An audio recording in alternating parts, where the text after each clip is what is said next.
Hello everyone, कैसे हैं आप सब। Hopefully you all are healthy and fine. तो हम लोग रीड कर रहे थे वर्किंग ऑफ इंस्टीट्यूशंस और तो आए थे टॉपिक नंबर 4.3 पॉलिटिकल एग्जीक्यूटिव पे। और पॉलिटिकल एग्जीक्यूटिव पे हमने रीड किया था पॉलिटिकल एंड परमानेंट एग्जीक्यूटिव कौन होते हैं उनके बारे में लास्ट वीडियो में। और मैंने आपको बताया था कि पॉलिटिकल एग्जीक्यूटिव जिसको हम लोग इलेक्ट करते हैं अपनी वोट के ज़रिए, उनको पॉलिटिकल एग्जीक्यूटिव बोलते हैं। और ये एक परमानेंट पीरियड ऑफ टाइम के लिए होते हैं, 5 साल 6 साल के लिए होते हैं। उसके बाद दोबारा से इलेक्शंस होते हैं और दोबारा से चेंज किया जाता है इनको। या फिर अगर सेम पर्सन को वोट करें और वो जीत जाए तो सेम पर्सन भी पॉलिटिकल एग्जीक्यूटिव बन सकता है। उसके बाद बात की थी हमने परमानेंट एग्जीक्यूटिव के बारे में। परमानेंट एग्जीक्यूटिव वो सभी ऑफिसर्स होते हैं जो कि किसी कानून को लागू करने में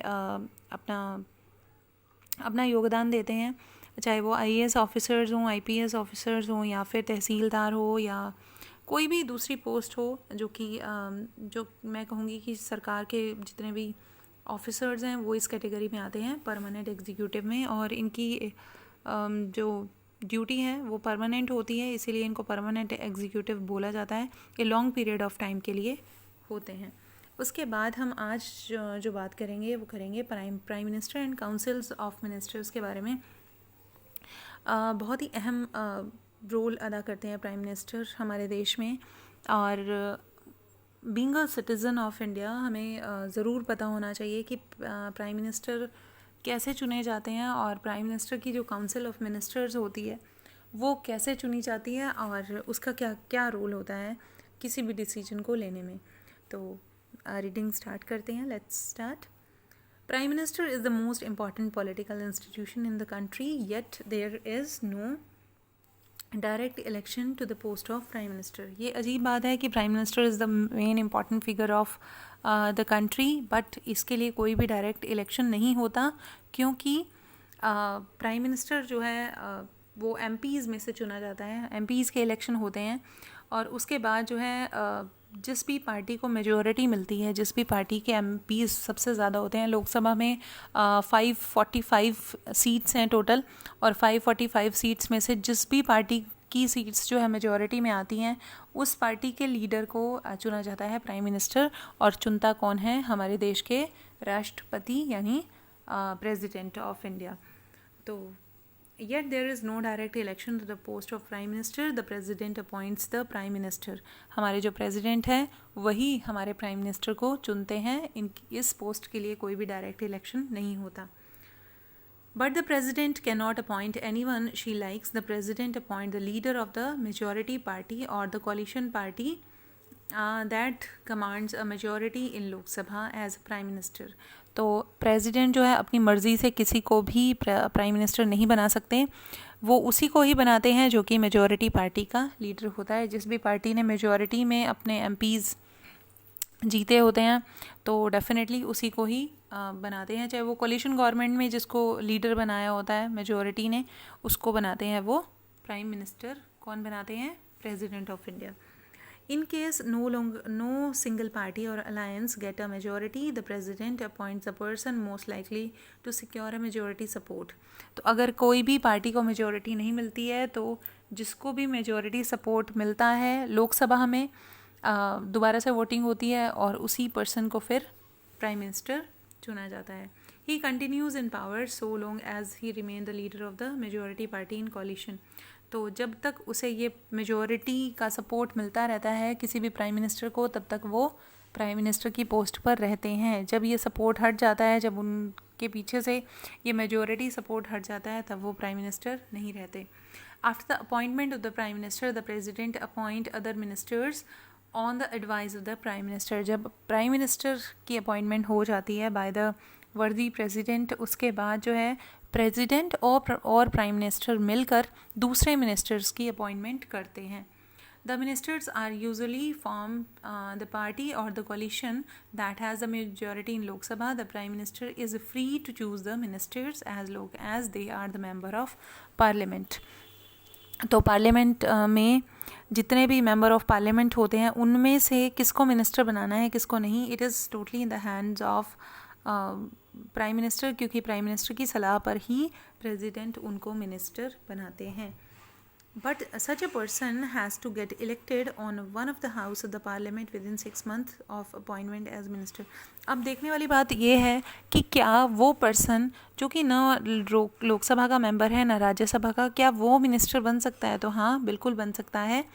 कोई भी पर्सन अगर लोकसभा या राज्यसभा का मेंबर नहीं है और प्रेसिडेंट ने उसको मिनिस्टर बना दिया है, तो उसके लिए एक कंडीशन होती है कि उसको 6 महीने के अंदर अंदर या तो लोकसभा या राज्यसभा का मेंबर बनना पड़ता है। और अगर वो ऐसा नहीं कर पाया, अगर वो नहीं जीत पाया, ये जो भी है उसको सपोर्ट नहीं मिला, तो क्या होगा, उसको अपनी मिनिस्ट्री से रिज़ाइन करना पड़ेगा, उस मिनिस्टर की जो पोस्ट है वो छोड़नी पड़ेगी। उसके बाद मिनिस्टर जो है हमारे देश में काउंसिल ऑफ मिनिस्टर बोला जाता है, is the official name of the body that includes all the ministers. जितने भी मिनिस्टर्स हैं उनको इकट्ठे तौर पर हम क्या कहते हैं? Council of minister. It is usually has 60 to 80 ministers of different ranks. 60 से लेकर 80 तक हो सकते हैं मिनिस्टर, मतलब इतनी संख्या रहती ही है हर बार।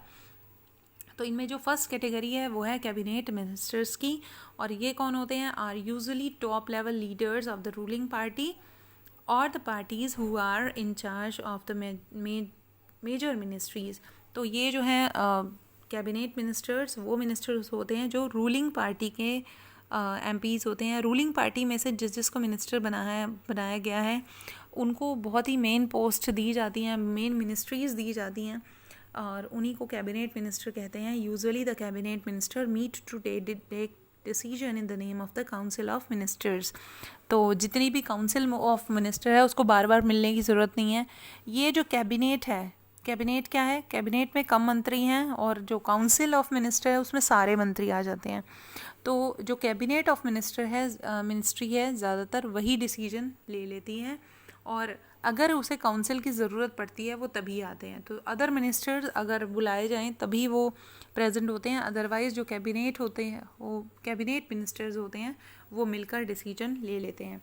कैबिनेट इज़ दस the inner ring of the council of the minister. It comprises about 25 minister. जो कैबिनेट मिनिस्टर्स होते हैं वो लगभग 25 के करीब होते हैं, और इसको इनर रिंग भी कहा जाता है। उसके बाद आते हैं सेकंड कैटेगरी मिनिस्टर्स की। मिनिस्टर ऑफ स्टेट बोला जाता है इन्हें, with independent charge, are usually in charge of smaller ministry. जितने भी छोटे मैं कहूँगी विभाग होते हैं, छोटे छोटे, और मिनिस्ट्रीज़ जो होती हैं वो दे दी जाती हैं स्टेट मिनिस्टर्स को। दे participate in the cabinet meetings only when specially invited. और ये कैबिनेट मीटिंग में सिर्फ तभी पार्टिसिपेट करते हैं जब इन्हें इनवाइट किया जाए। उसके बाद थर्ड कैटेगरी आ जाती है मिनिस्टर्स ऑफ स्टेट्स की। तो मिनिस्टर ऑफ स्टेट्स क्या होते हैं? ये यूजुअली क्या होते हैं? असिस्टेंट बोल सकते हैं इन्हें कैबिनेट मिनिस्टर का, यानी ये कैबिनेट मिनिस्टर्स को असिस्ट करते हैं अलग अलग चीज़ों में, और इनकी असिस्टेंट जब मांगी जाए कैबिनेट मिनिस्टर्स के द्वारा तभी ये अपनी सलाह देते हैं। Since it is not practical for all the ministers to meet regularly and discuss everything that the decisions are taken in cabinet meeting, that is why the parliamentary democracy in the most country is often known as cabinet form of government. तो हम नहीं कह सकते कि सभी के सभी council of minister को डेली मिलने की ज़रूरत नहीं है कोई भी डिसीजन लेने के लिए।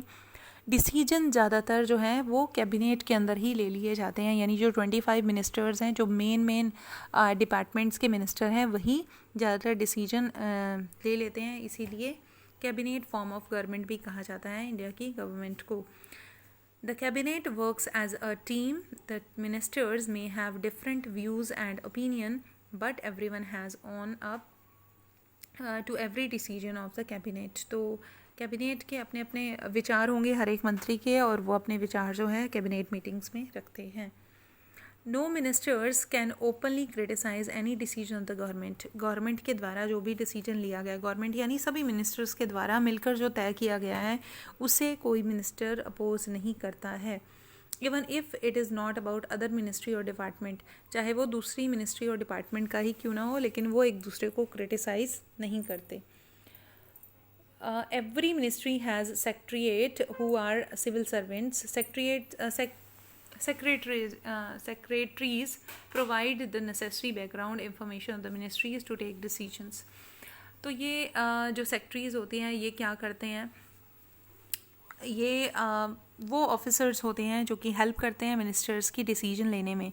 जितने भी मिनिस्टर्स हैं वो पर्टिकुलर डिपार्टमेंट में उतने ज़्यादा, मैं कहूँगी उतने ज़्यादा एफिशिएंट नहीं होते, उस डिपार्टमेंट की नॉलेज उनको उतनी ज़्यादा नहीं होती जितनी कि ऑफिसर्स को होती है। तो इसीलिए ऑफिसर्स उनको बैकग्राउंड से इंफॉर्मेशन प्रोवाइड करते हैं कि क्या डिसीजन सही है और क्या नहीं, और it is up to the minister कि उनकी बात सुनने के बाद जो है वो क्या डिसीजन लेते हैं। The cabinet as a team is assisted by the cabinet secretariat. This include many senior civil servants who try to coordinate the working of the different ministries. तो ये जो है, ये जो secretariats होते हैं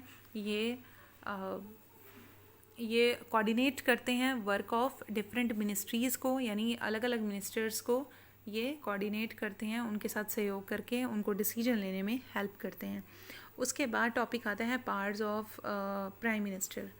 तो देख लेते हैं क्या क्या पावर है हमारे प्राइम मिनिस्टर को। The constitution does not say very much about the powers of the prime minister और the ministers on their relationship with each other, but as the head of the government the prime minister has a wide ranging powers.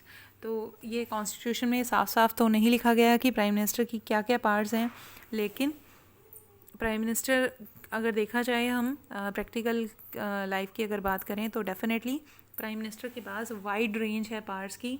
He chairs cabinet meetings का head होता है prime minister. He coordinates the work of different departments. His decisions are final in case of disagreement arise between the departments. तो वो जो हैं different departments में interfere कर सकते हैं, उनके डिसीजंस को चैलेंज कर सकते हैं। जो प्राइम मिनिस्टर का डिसीजन होगा वही फाइनल डिसीजन लिया जाएगा।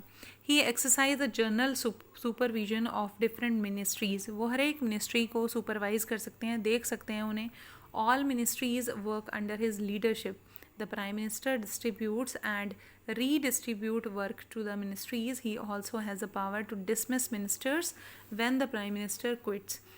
The entire ministry quits. तो उसके पास मिनिस्टर्स को हटाने की पावर होती है, और अगर किसी कारणवश जो है प्राइम मिनिस्टर ने रिज़ाइन कर दिया तो पूरी मिनिस्ट्री को रिज़ाइन करना पड़ेगा, यानी हर एक मिनिस्टर जो कैबिनेट में है या काउंसिल में है उसको भी रिज़ाइन करना होगा। Thus, if the cabinet is the more powerful institution in India, within the cabinet, it is the prime minister who is the most powerful. The powers of the prime minister in all the parliamentary democracy of the world have increased so much in recent decades that parliamentary democracies are sometimes seen as a prime ministerial form of government. तो हम कह सकते हैं कि अगर सारी ministry में अगर जो कैबिनेट मिनिस्ट्रीज़ है वो सबसे ज़्यादा पावरफुल है, तो हम कह सकते हैं कैबिनेट मिनिस्टर्स में सबसे ज़्यादा पावरफुल कौन है? हमारे प्राइम मिनिस्टर, क्योंकि ये इनके पास सबसे ज़्यादा पावर होती है डिसीजन लेने की। उसके बाद है as political parties have come to play a major role in politics, the prime minister controls the cabinet and parliament through the party. तो पार्टी के ज़रिए जो है प्राइम मिनिस्टर कंट्रोल करके रखता है किसको? अपनी कैबिनेट को। The media also contributes to this trends by making politics and elections as a competition between the top leaders of the party. तो मीडिया का भी नेताओं को बड़ा बनाने में बहुत रोल होता है, और उनकी न्यूज़ दिखाने में, और किसी भी पार्टी को एज अ कंपटीशन उसको जो इलेक्शन है उसको एज अ कंपटीशन जो सामने लाते हैं वो है मीडिया। तो उनका भी बहुत बड़ा रोल है कि वो पावर को दिखाएं प्राइम मिनिस्टर की और उनकी जो मेजॉरिटी पार्टी है उनकी। We have seen such a tendency towards the concentration of power in hands of Prime Minister. Jawaharlal Nehru, the first Prime Minister of India, exercised enormous authority because he had the great influence over the public. तो हम अगर पहले के prime ministers की बात करें तो जवाहरलाल नेहरू के पास इमेंस पावर थी जब वो प्राइम मिनिस्टर थे, और उन्होंने यूज़ भी किया अपनी पावर्स का। उसके बाद नाम आता है इंदिरा गांधी का, was also very powerful leader compared to her colleague in the cabinet. तो डिपेंड करता है कि जनता कितने साथ है लीडर के, और लीडर उसी हिसाब से डिसीजंस लेते हैं। तो powerful leaders compared to her colleagues in the cabinet. Of course, the extent of power wielded by the prime minister also depend on the personality of the person holding that position. तो ये depend करता है कि prime minister की position कैसी है, उसकी personality कैसी है, और वो डिसीजन किस तरह के लेता है, क्या जनता उनके डिसीजंस में उनके साथ है या नहीं। ये बात बहुत इम्पोर्टेंस रखती है।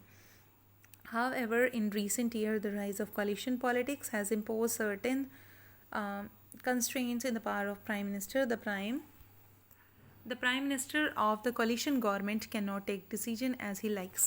अब अगर मेजॉरिटी में आ जाए कोई गवर्नमेंट तो बहुत अच्छी बात है, लेकिन अगर वो कोalition गवर्नमेंट है, उसमें बहुत सारी पार्टी के मेंबर मिक्स हैं, तो प्राइम मिनिस्टर की पावर पे कहीं ना कहीं इफ़ेक्ट पड़ेगा।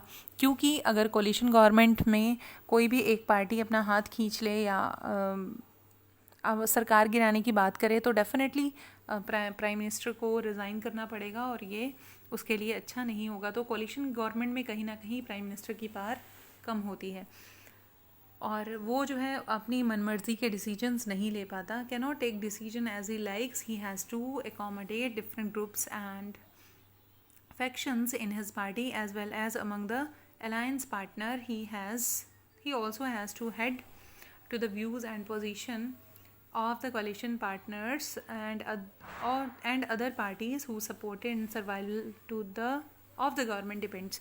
तो जितनी भी कोलिशन गवर्नमेंट में जो अदर पार्टीज़ हैं उसका भी ध्यान रखना है, जो उनके मिनिस्टर्स हैं उनका भी ध्यान रखना पड़ेगा उस प्राइम मिनिस्टर को, जो कि कोलिशन गवर्नमेंट की मेजॉरिटी से चुना गया है। तो आज के पार्ट में इतना ही। आगे हम बात करेंगे प्रेसिडेंट की और देखेंगे कि उनके पास कौन कौन सी पार्ट्स हैं। तो thank you very much for listening me.